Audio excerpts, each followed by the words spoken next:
Hey, this is Hunter with the Seat Shop, here to answer a question that we get all the time. It's do I have to remove the seat in order to do a seat cover install?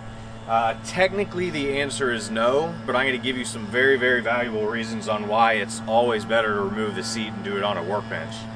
First thing is we're going to have to get all the access to all these clips that are sewn onto the cover. These clips attach to the frame. This particular cover has 4 of the J clips on it, one at the front, back, and one on either side, as well as some Velcro here that's actually clipped on or attached to the underneath side of the foam. So with very limited access under the seat with it bolted into the floorboard, it's going to be hard to get to any of these. And remember, first we got to take the original cover off before we even get into installing this new cover. Another big reason is, notice the gap here between the seat and the center console.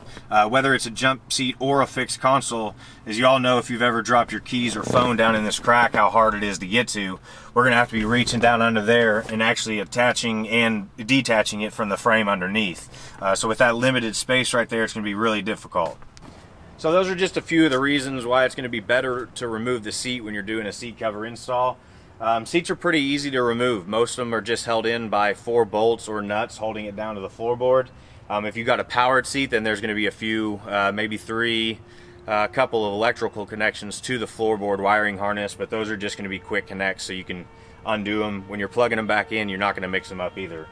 If you have powered seats or manual, whether you're doing it before you remove the seat and before you finally disconnect the power, go ahead and get the seat back in the middle position and raised all the way up. This is just going to help for some of the install.